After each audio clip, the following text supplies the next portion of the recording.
All right, welcome into week 5 of the LL Football Roundtable, sponsored by Thaddeus Stevens College of Technology. I am John Walk, sports reporter with LNP, Lancaster Online, along with colleagues Mike Gross and Mr. Jeff Reinhardt.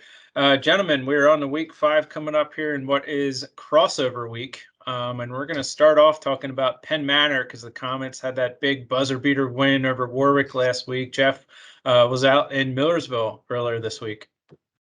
How about the Comets? Break them up. Unbelievable. Comets.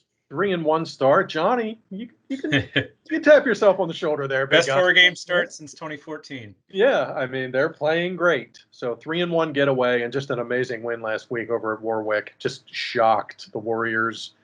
Hail Mary play at the end. Buzzer beater, as you said. Eli Warfel to Clark Wagstaff, 31 yards. Heaved it up at the horn, and Clark came down with it, and Penn Manor won. So had to hit Penn Manor up this week. So we headed over there. Tyler and I were there on Monday, talked with Mr. Wagstaff, who made the catch. What an exciting moment for that young man. And we talked to Evan Jurgensen, one of their big O-line kids, 6'6", 290. Wow. Good size. Oh, it's good size. And he's getting some college looks. And he had a bird's eye view of the play, pass blocking for Eli Warfel. So got a chance to talk with Evan, Clark, and Coach John Brubaker, talking all things Hail Mary and previewing Friday's big game against Cocalico. Take it away. First things first, Hail Mary on Friday to beat Warwick. Has it sunken in yet? And how cool was that play and to win it for your team? I still watch the play. Like, all day in school, I'm watching the play. It's just something that I don't think I'm ever going to get over. I mean, it's a once-in-a-lifetime opportunity to score a game-winning touchdown on a Friday night. From your angle on O-line, what did you see? And break it down, please. Well, I mean, we go in, you got 4 seconds left, and they call the pass, and we're like, all right, here we go. We're up there blocking. Eli rolls right, rolls back around, dodging guys, and just looking down the field and just seeing the ball just sail through the air right to Clark. It was absolutely amazing. It wasn't like that was a play we drew up and say, hey, this is what we're going to run. We're going to circle the field 2 times with our quarterback, and we're going to find a guy in the end zone. It just kind of happened, and athletes were athletes. And, yeah, I've been on the losing end of those, and on the winning end of that's certainly fun. So it was a fun celebration Friday night. Came in here Saturday morning. Everybody had a positive vibe and everything and ready to go to work again. So it's a momentum builder for sure. Before you made the catch Friday night to win the game, you had a mullet going on, and now you are freshly shaven, my friend. Give us the story, and why did you shave your head over the weekend? Well, I went to the boys' soccer game Thursday night to support our team, and just my friend was there, and he said if I do good tomorrow night, and then he would shave his head if I scored a touchdown, and I was like, man, if I score a touchdown, I'll shave my own head, and here I am now. The thing now is to keep the momentum going, and that means another good game against Cocalico on Friday. They're tough. They run the ball. They're good up front. They probably lead the league in rushing yards with that flex bone. Talk prep week for Cocalico, knowing you're going to see a team that runs a whole lot, and you got to stop that. What kind of game are you anticipating with Cocalico Friday? Yeah, it's going to be a physical game. They come off the ball fast, and I think that as a team, that's something we really like, is to be able to to hit and go to the whistle every time. We're gonna run, and we're gonna drive the ball as much as we can, and what they do. So we'll see what happens. One of the signature things about Cocalico is they're a physical football team, and they want to be physical up front. And we got to match that and be able to match that for 4 quarters. That'll be the challenge. It might be one of those games of a very few possessions, and you got to make the most of those possessions when you're on the field for sure. All right, what a start for the Comets. As we said, 3-1 for the first time since 2014. Evan Jurgensen, by the way, 6'6", 290, takes me back to my playing days of a Jordan Gibbs type who went on to play at Pitt. So good for him. Let's talk about let's get in the crossover week. We have 12 games on tap in what is week 5.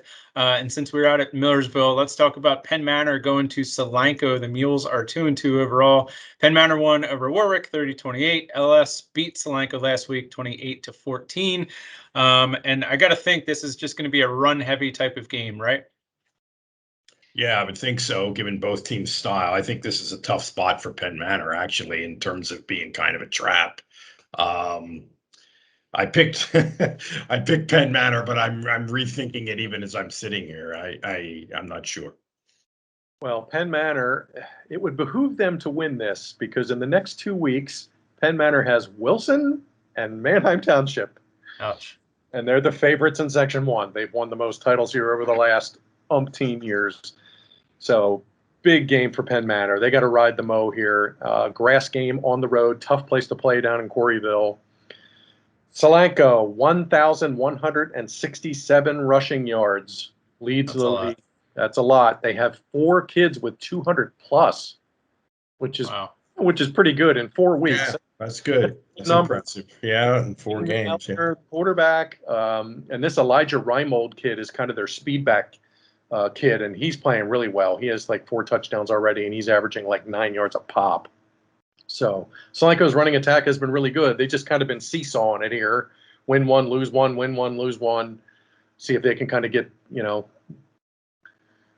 it on track here. Playing a really hot Penn Manor team that's doing a lot of things well. Living right after a Hail Mary, but a deserved 3-1 start. Comets have been really good. I have Penn Manor circled. Penn Manor won this game last year, 21-20 in a close game. So could be the same. Could be the same kind of game. That doesn't help me at all, right? I'm just some numbers crunching knowledge. It's a fact. Yeah, we can't deny the facts. Yeah, it was Mike. I'm in the same boat with you, man. Looking at this game early Wednesday morning, I had Penn Manor initially circled. I already submitted my picks, and then I'm looking at the hard numbers, and that the Comets defense has allowed 787 rushing yards, 5th most in the league through 4 weeks. And Solanco obviously loves to run the ball. Penn Manor's coming off a big win. Are they going to have a letdown here after that? And you talk about Elijah Reimold, but it's also worth pointing out that last week he was limited to 26 yards on 8 carries by a very stout LS defense. And I would think their Mules are going to want to get back from that 2-touchdown loss to LampeterStrasburg. I have Penn Manor circled as well, but I don't feel great about it. So, all right, we're all going Comets. Let's move on to a game. Yeah, a game that is not happening, but we will talk about one that is playing. Columbia 3-1 was supposed to go to Ephrata 3-1 in a big-time crossover matchup, and the Tide are now not playing this week out of an abundance of caution. I believe there's COVID going around in the school, so the Columbia pulled out. Ephrata rescheduled. They will host Daniel Boone, who is 2-2. But we do want to mention Columbia here near the top. This is this week's Week 5 football feature for Mr. Reinhardt after the Columbia senior quarterback Robert Footman had a big-time game last week. Jeff, talk about that, and then we'll get into Ephrata. Yeah, Robert Footman's been unreal. Read all about it. Thursday morning paper. This kid shredded his right leg, literally. Broke the tib, broke the fib, titanium plates and screws in his sophomore year. And he fought back from that to become really one of the best quarterbacks in the league, statistically and, passing the eye test, all the way around. So good basketball player, too, apparently, for the Tide. So, interesting kid, neat kid. Really impressed with his determination and his drive to overcome a gruesome injury, as he called it. I think he called it disgusting. I think it was Joe Theismann-esque, by the way. I think it was a JV game against Donegal, correct? It was, yeah. And he and Coach Bud Kyle both offered to show me pictures of his mangled leg, and I politely declined. All right. But read about Robert Footman, and it's a shame this game's not going to happen, as you mentioned, John. I was going to go to this. Columbia's number 1 in the league, 455 yards a game. Footman's passed for 1,250 and 14 touchdowns. That would have been a fun matchup, but instead added Daniel Boone. Yeah, and last week Footman 486 total yards, pretty much split that through the air and on the ground, 4 total touchdowns, I believe, and that's a kid that I've seen Columbia now the last 2 weeks. And week 2, I think Footman had 2 interceptions to start and came back and threw for like 300 plus yards and three touchdowns. And then last week against Catholic, he had a really bad fumble at the start. And then we know how he finished, obviously, in a 60-41 win over Catholic. But yeah, so Ephrata reschedules. They're going to host Daniel Boone. Ephrata's 3-1 overall. They are coming off a 28-7 win over Elko. First win over Elko for the Mountaineers in the Chris Miller era, by the way. Daniel Boone, meanwhile, played a familiar opponent, 27-12 win over Conestoga Valley last week. What do we know about Daniel Boone? How do they match up against the Mounts? Well, they tend to play our teams a lot, it seems like, not only this year, but generally speaking. And I think they're pretty good. I'm picking Ephrata because I think Ephrata is one of the stories of the season. I think they're legitimately good. They have, athletes and weapons. It seems like one weapon in particular that is kind of exceptional. I think it's nice that for Ephrata that they're at home and in this spot, and I like the Mounts. Okay, quick trigger, quick fire, random facts. Bring it. I'm trying. Boone lost to YO and Twin Valley, and then they came back and beat Conestoga Valley and Garden Spot. So they're on a 2-game winning streak against LL teams. They're doing it with a backup quarterback, Dean Rotter, a lefty, thrown into action in week 1 when their all-star quarterback kid got hurt. These guys will be Section 3 foes next year. I thought that was a fun little nugget this week. They'll be in Section 3 when Burks comes in next year. And a new quarterback at Ephrata, Sam McCracken, sophomore, number 1 sophomore. 6 foot 175 sophomore, number 1 in your program. He's in for Hunter Mortimer, who got hurt. Sorry, Hunter. Sorry to hear that. But McCracken came in and let him do a win over Elko with 2 touchdown passes. So I also have Ephrata circled. They have the X factor. They have Mr. Weidman, and he has popped off 3 straight games in a row with big rushing numbers and tackle numbers, and the Blazers better stop him. If they don't, Ephrata wins. I'll take the Mounts. Yeah, I was really impressed too with a new quarterback last week stepping in and playing, a traditionally good Elko program and winning. And it seems like I know Mike's been saying this all year, and now I'm kind of starting to believe this might be Ephrata's year in the sense that, okay, we knew about Andre Weidman, what he's doing, then for Sam McCracken to step in at quarterback and what he did last week against Elko. And then they have this other kid, Jeff, I'll give you credit for this stat. Derek Hoover, the linebacker, had a 39-yard pick 6 interception return for a touchdown last week to go along with 13 tackles. So not only do they have a really talented piece in Weidman, but if you're going to go far, you need a lot of talent around you, basically a good nucleus, and it seems like Ephrata has it. So I'll go the Mounts as well. Hempfield going to Warwick, a pair of 2-2 teams. We just talked about Warwick coming off that tough 30-28 loss to Penn Manor. Hempfield, meanwhile, on the flip side, they go down to the wire against Exeter. They're up 17-14. And Exeter lines up for a potential game-tying field goal. What happens next, Mr. Reinhardt? It's blocked. Acker and Hoover come through, bust through the line, and block it. Black Knights win 17-14. We've been talking about them the last couple of weeks, how they're better than their record. And Mike, you called it last week, right? You picked Hempfield to beat Exeter. I did, yeah, I did, and I just think they were ready to step up and win against a good team, and they did it. They did it. So give them a lot of credit. I think this is a tough spot for them this week. Little bit. This is a great game, and both these teams are 2-2, and they're both way better than their record. Right, I agree. Hempfield's defense has been good. Warwick's offense, 407 yards a game. Jack Reed will go over 1,000 passing yards in this game. He only needs like 11. Eckert and Fink have been great up top. Christian Royer is a kid who he's not getting a lot of pub for his running because he's got Weidman and Barassa out there who are both ripping it up. Yeah. Royer's like the next kid. He's like 3rd in the league in rushing, 84 carries, 7 touchdowns. He's like Miller. He's like Colton Miller from last year. So Hempfield's going to need a big defensive effort here, and Warwick is not happy after last week. Let's be honest. I'm sure their practices are very heavy duty this week. I circled Hempfield. Mike, you talked me into Hempfield last week. I told you guys in August, I'm not sold on them yet. I don't know. I got to see them and see what they do. And now I'm seeing what they're doing, and Harbaugh's really good, and they got to be feeling good after last week. So I have Hempfield circled, but this should be a really good game. I reluctantly go with Hempfield. It seems like they have a little bit of trouble scoring. Although I think they're a good team. I mean, I'm not going back on my Hempfield love here, but I like them a little. This is a little bit like Penn Manor and Cocalico. It's a kind of a similar situation. I like Hempfield a little. And that's Yes. that's why these teams are matched up. Don't forget, because That's right. Tommy That's a Long very took good winning point. percentages. Yes. So these Yeah. teams all kind of finish like 1, 2, 3 over a 5-year stretch. So these matchups, especially the upper half of these Section 1-2 games, are really interesting. You mentioned Christian Royer and what he's done as a running back for Warwick. Hempfield has given up 728 rushing yards, just under 200 a game, their defense. And yeah, they're having trouble scoring, but it's come against good opponents. I have Hempfield circled, but again, I don't feel great about it. All right, so let's move on. Manheim Township going to Cocalico, another game with a pair of 2-2 teams. The Blue Streaks coming off a 26-13 win over Springford. Cocalico bounced back victory, 31-20 over Garden Spot.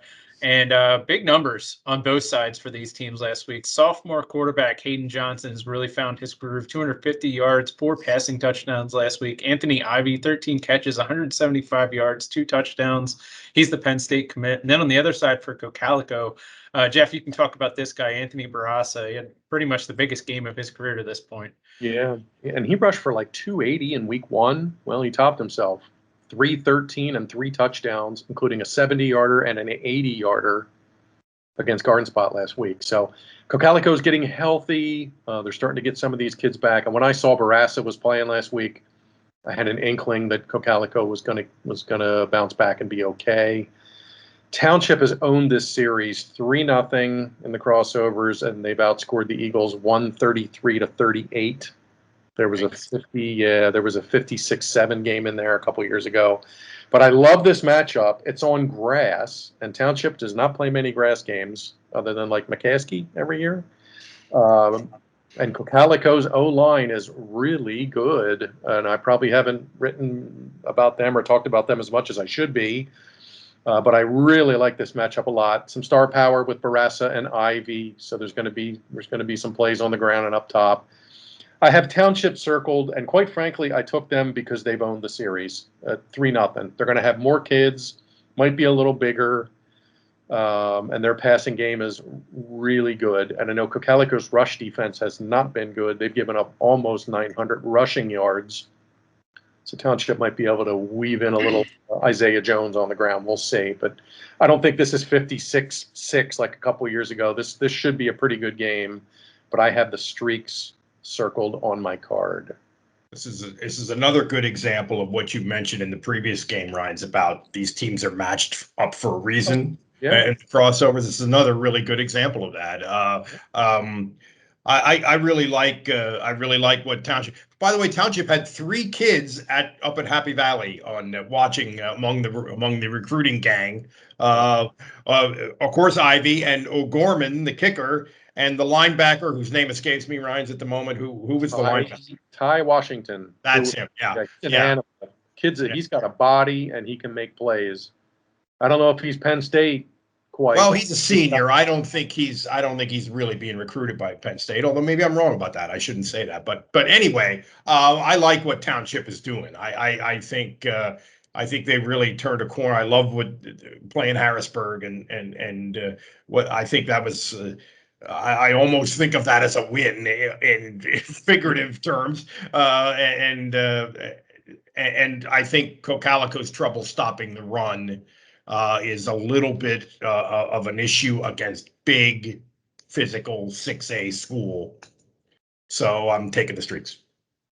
Interesting matchup for me in that Cocalico came into the year with 4 returning O-linemen up front, one of them being Ryan Brubaker, the South Carolina commit. We know what Anthony Barassa has been able to do. Meanwhile, on the flip side, Township, their defense is holding opponents to 160 rushing yards per game, so that'll be really fun to watch. Just kind of that Township defense against that Cocalico O-line. I'll go Blue Streaks here. Manheim Central 4-0 going to Wilson 2-2. The Barons coming off a 45-40 win over Perkiomen Valley. Wilson coming off a 50-6 win over Martin Luther King, or excuse me, 50-8 win, I should say. Guys, this time a week ago, we talked about how the Barons defense was just lights out, not letting anybody score. That's definitely not the case anymore.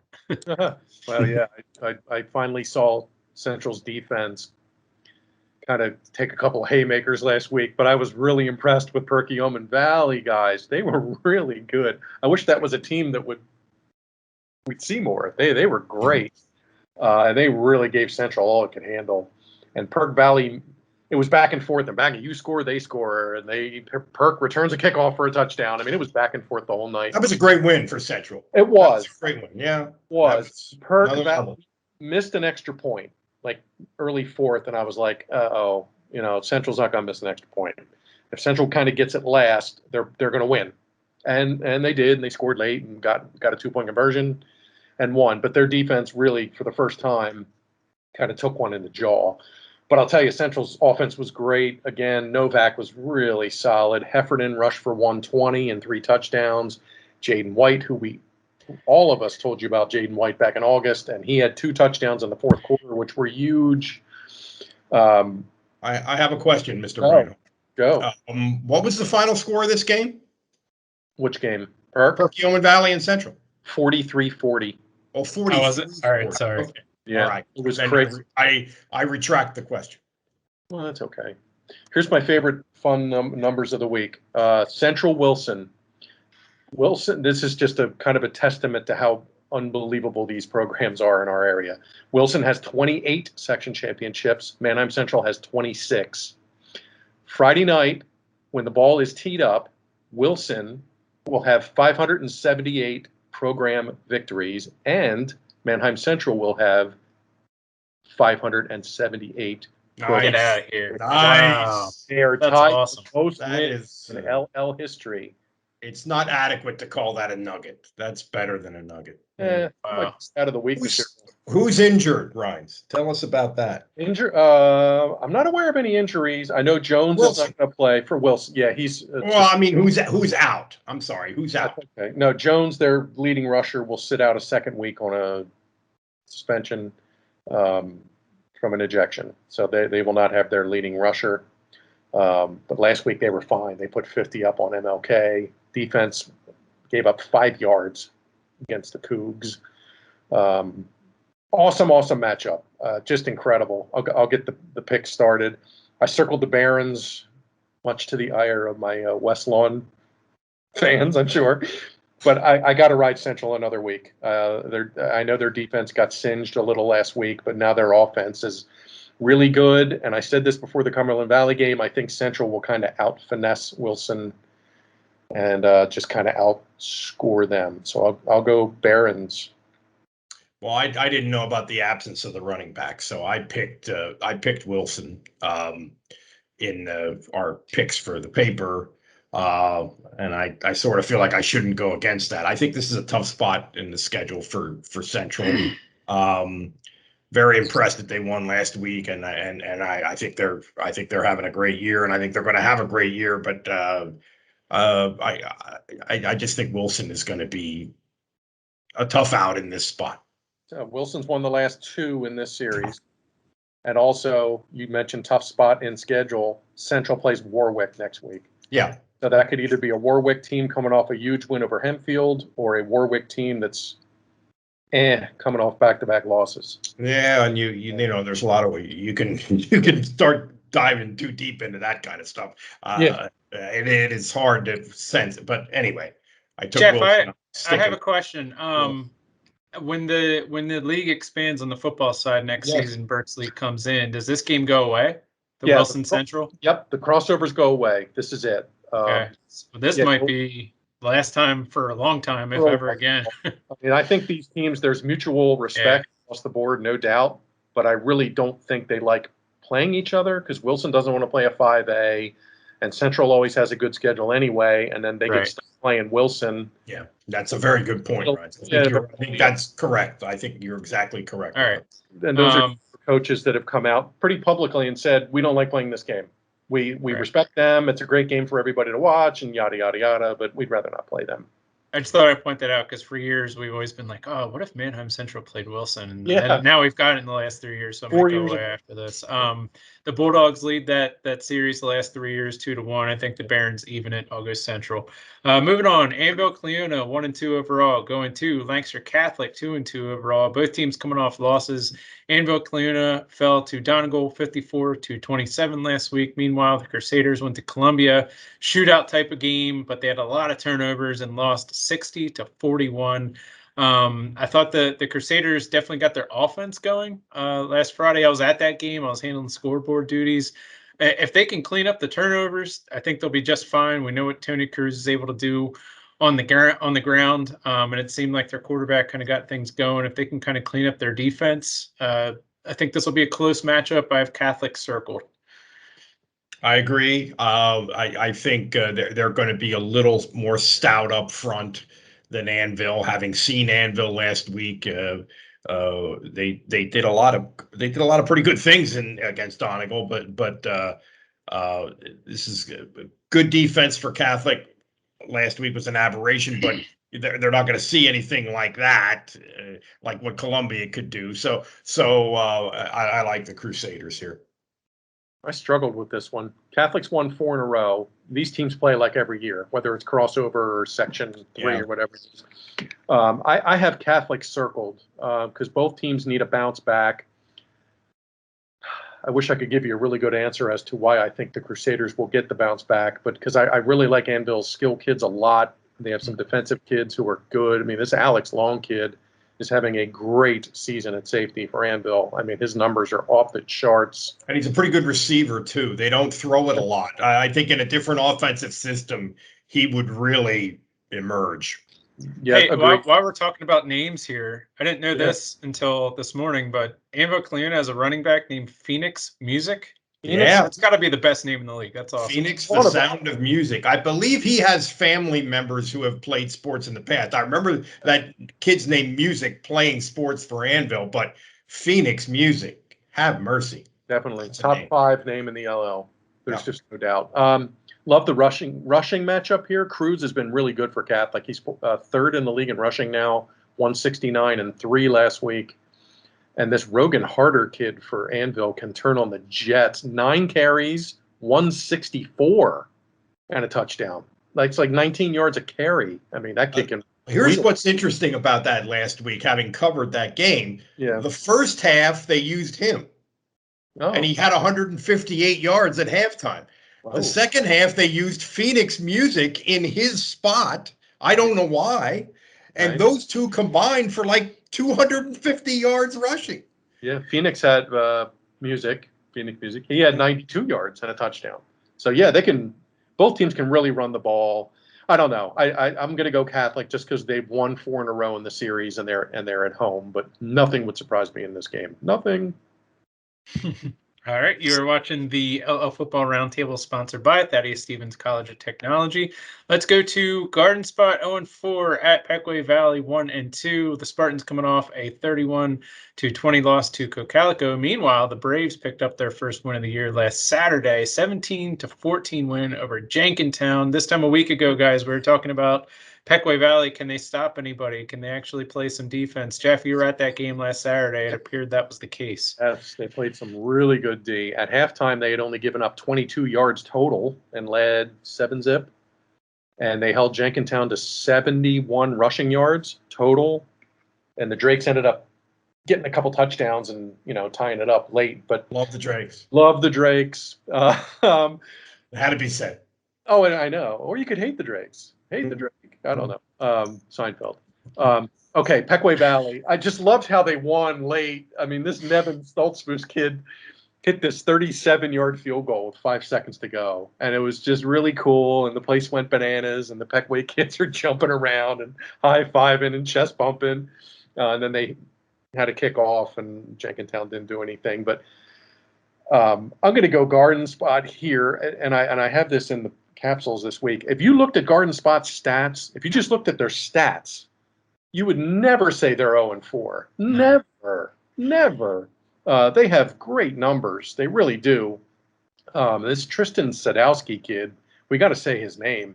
He's been great at quarterback. He's having an unbelievable dual threat season. They've just had some tough luck, OT to Twin Valley, the CB game they led at half.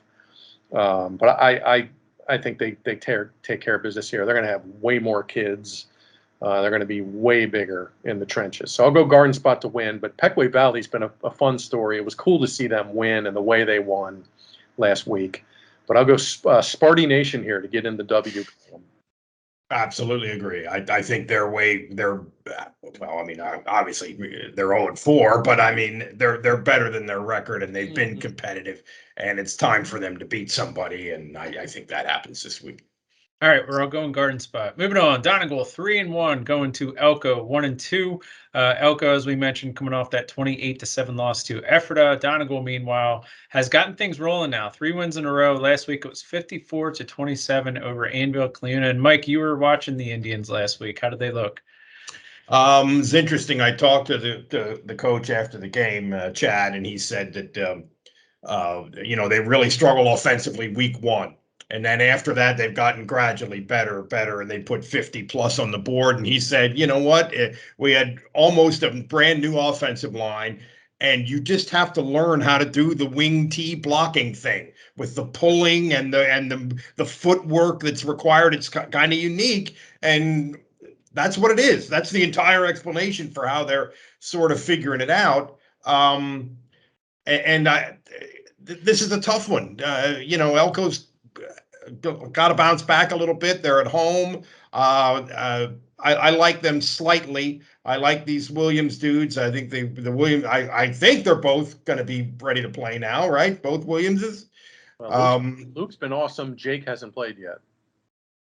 Okay. Well, I like Elko a little, but this is a pretty intriguing game. This is a similar matchup to last week with Donegal and Anvil, except that Elko is a little more stout up front, I think, a little more physical. So the Elko defense holding opponents to 110 rushing yards a game. Again, they've only played 3 games, but that's a 3rd best mark in the league against the Donegal offense that loves to run the ball. So that'll be key here. What do you think, Mr. Reinhardt? I'm going to go Donegal. They're sizzling.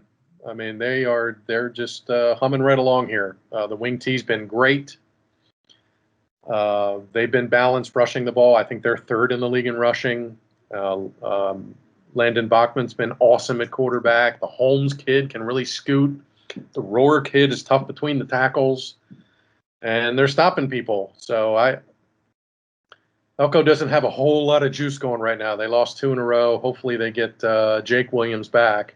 But I cannot go against the Indians right now, and I'm trying to get to Mountjoy. I want to get to Donegal for a feature or something. So if they win here, I might have to get over to Donegal next and check in. Bachman didn't carry the ball until like late 3rd quarter last week. Okay. He goes for 44 yards. And a 1 carry, 44 yards. Nice. He's good. He's a great athlete. Apparently, I saw something on the Twitter machine. He's ranked among shortstops in baseball in the state. Yeah. And he's only 10th grade. Yeah. Wow. His sister's Kira, who was our athlete of the year a couple of years ago. I forgot about that. Yeah, I didn't even make that connection. Yeah. Yep. He's at IUP playing hoops, and this kid, I heard about him when he was a little kid, and here he is, and he's playing really great. So I'm going to go Donegal here. I'll ride the Indians another week. Man, what's with Mountjoy and just producing good baseball players? I'm also going Donegal here. Speaking of teams that have won 3 in a row, let's go to LampeterStrasburg. They're 3-1 overall since the season opening loss. They've now won 3 straight. Last Friday, it was 28-14 over Cocalico. Meanwhile, Northern Lebanon, they're another 3-1 team. The Vikings will be hosting the Pioneers. I should say that. Northern Lebanon won last week, 27-0. Over Lebanon. It was the Vikings defense first shutout since 2016. Thank you, Mr. Reinhardt, on that stat. On paper, it's a pair of 3-1 teams, but I'm going to go LS. We know what they've been doing over the years, and their defense has just been absolutely lights out. Penn Manor, they shut them out in week 2. Conestoga Valley, they shut them out in week 3. And then in week 4, LS defense holds Cocalico leading rusher to only Elijah Reimold to only 26 yards on 8 carries. So I like the LS defense. I'll go Pios here. I'm very impressed with what Northern Lebanon has done so far, and they're throwing the ball a little bit, which even their good teams in the recent era have not done much. But this is a big step up in class for them. I mean, they're at home. God love them. They're in Hinkletown, as we call it. I mean, LS is, I think, is the clear choice here. Manheim Central is the runaway top-ranked defense in the league. Who, Mr. Walk, is number 2? Oh, I know who's number 3. I don't know who's number 2. I know Elko's like number 3. Yeah. How about Northern Lebanon? Probably North Lebanon Vikings, number 2 LL in total defense. All right. That's pretty impressive. Seriously, you're telling me 2 of the top 3 defenses reside in Lebanon County, is what you're saying? Yeah, and Northern Lebanon and Elko. Names to know: Mitchell Hetrick's been really good defensively. Luke Schaefer, Kalani Adams, who we talked to last week, Eli Thompson. These kids are playing great. Tackles for losses, sacks. Northern Lebanon's getting in the backfield, but LS is a way different animal. This was 63-6 last year. I don't think it's 63-6 this time around. More pride, more talent, and mojo and vibes for Northern Lebanon. But LS wins here 4 in a row. And then next week they set sail on defending their Section 3 crown, Pioneers. All right. Moving on, Conestoga Valley 1-3, going to McCaskey 2-2. Matchup between a pair of teams that coming off some crooked losses last week. CV lost 27-12 to Daniel Boone. McCaskey lost 39-15 to Elizabethtown. This is kind of a coin flip game for me. I've been picking CV a couple times where I shouldn't have the last few weeks, just based off of what they did last year, winning the last 5 games. That has not been the same team so far. Their leading rusher, Nick Tran, went down with an injury in the first quarter last week and didn't return. And yeah, McCaskey lost big last week, but I like what their quarterback was able to do. Matt Remash, 291 yards, 2 touchdowns on 13 of 22 passing, and had a bunch of targets that he threw the ball to. And for that reason, I'll go McCaskey. I don't feel strongly either way on this one. Just can't believe that Conestoga Valley isn't going to get on the right track here at some point. They might be the one that just baffles us all year here, but I'm going kind of reluctantly with CV. Yeah, I also have CV circled, but John, same thing. I mean, this was a coin toss, and it was tails and it was buckskins. I mean, I love what McCaskey's doing with 2 wins. John, you mentioned their passing game. Remash has been pretty good on the deep balls. Isaac Burks and Josiah Gray both averaged 27 yards a catch. That's a lot of real estate on completions. That's big time. And the quarterback is a big drop back, old school kind of quarterback. Yep. Yeah, he's that guy.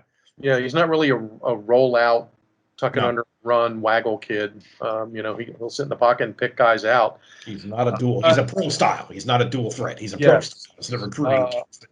I will piggyback off what Mike said. I just don't want to believe that A, CV is 1-3, and B, that they're not going to be better. And I've picked them now 2 or 3 weeks in a row and said the same thing. They're going to figure it out and they're going to be fine this week, I promise.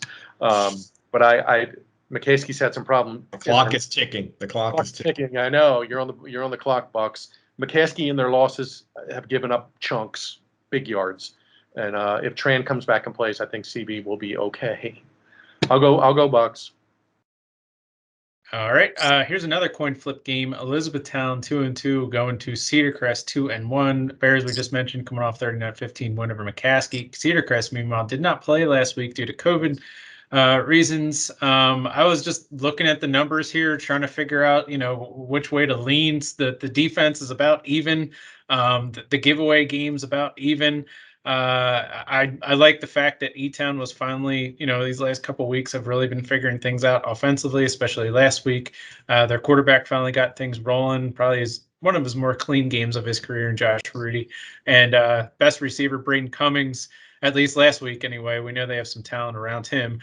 Braden had 4 catches, 150 yards for 3 touchdowns. 6 Etown players each had 30 or more rushing yards last week. So I just think Etown has more weapons. I'll circle the Bears, but I don't feel good about it.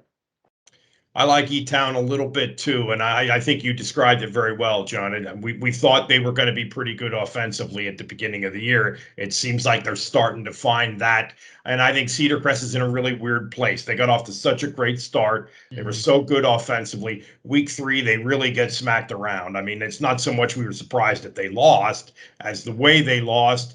And then last week, if they play last week, they play Governor Mifflin, which it would have been very, very long shot for them to be competitive against what might be the best team in the state, as far as we can tell. I think Cedar Crest is in a tough spot here. It's good that they're at home. It's a tough call, but I like Etown a little.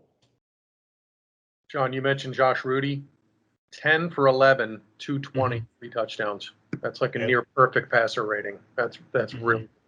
Unlike you guys, I have Crest circled. They've been sitting around for some weeks. Yeah, there could be some rust. I get it, but at the same time, these guys are antsy, man.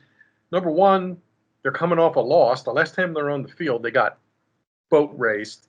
Secondly, they should be fresh and they should be ready to play. And if they've had their mind where it needs to be for 2 weeks, they've had 2 weeks to prep for Etown, and they've known that. Etown's done some good things. Point. They've been hit or miss here a couple of times. They had a couple close calls in week 1 and 2. I love that their offense is finally cranking here. Cummings, as you mentioned, John, the last 2 weeks, he's been unbelievable. But I'm going to go Cedar Crest. Call it my gut hunch. Pick of the week. Falcons. I'm not going to call it your gut hunch because you made a good argument for it, right? So, yes. It's not gut hunch here. This is analysis. Yeah. You did a fine job. You did a fine job stating your case. Good job by you.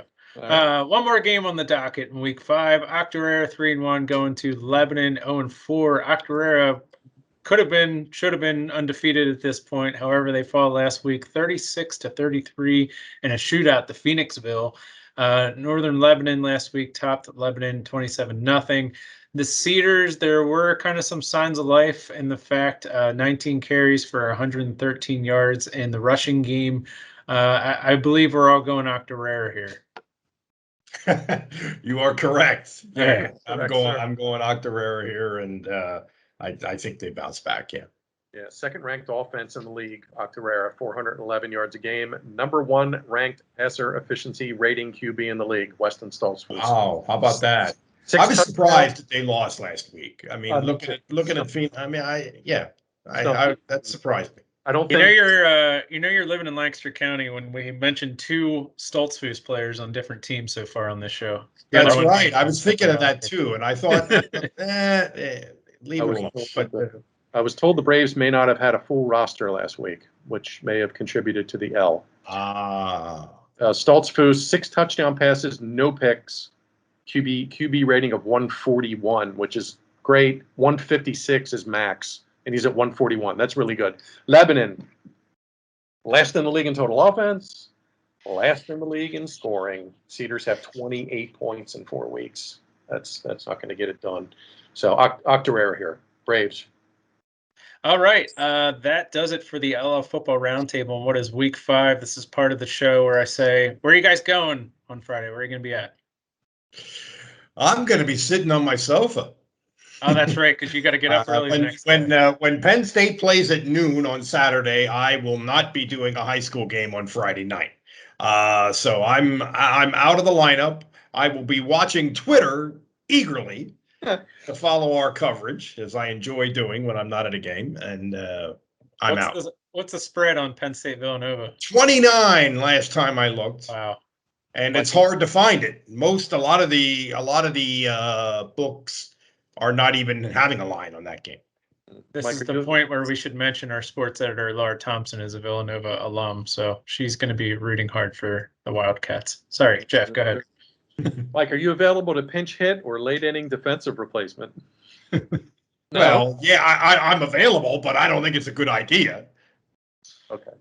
All right, headed to Denver for the first time on Friday to Cocalico for Blue Streaks, Eagles, and people ask me all the time, what's the best refreshment stand in the league? What's the best this and that? What's the best press box? Cocalico is like top 3 press boxes. Yeah, I'd say Colombia probably has the cheapest food. I think it's probably the same food that you can find, but you're going to get it for a good price. Well, but press box, they have a really nice press box, as you know, Mr. Reinhardt, but it's also like weirdly situated 10 yards back from the bleachers. Anyway, keep going. A little goofy. Cocalico's press box. It's great. It's spacious. You never have to like call 4 days ahead to make sure you get. And they feed the media there too, right? And it's free food. They give you free food. They have a cooler of sodas. They have candy bars. They have M&Ms. They have granola bars. They bring you hot dogs and hamburgers at halftime. So Roger, thank you. It's the best. It's the best. Cocalico treats you right. Not that I'm in this to get free hot dogs. I'm not. Of course but not. Cocalico does it right. Great job. Looking forward to the trip. See you Friday in Denver. All right. Should I mention the press box that I may or may not be able to squeeze into on Friday? Manheim Central at Wilson, big time matchup, crossover matchup. That's where I'll be. Berks County, my first trip there so far in 2021. So check that out. You can find all of the live action, or at least follow along on basically Lancaster Online homepage. You can follow the scoreboard there. Anything else LL football that you want to know this week, go to the football page on Lancaster Online. Pick up a copy of Saturday's paper, check out all the game coverage, and then the Sunday paper will have all the box scores, and Mr. Reinhardt will be updating us throughout the weekend. All right, for Jeff Reinhardt, Mike Gers, I'm John Walk. This has been the LL Football Roundtable. Thanks for watching. We'll catch you next week.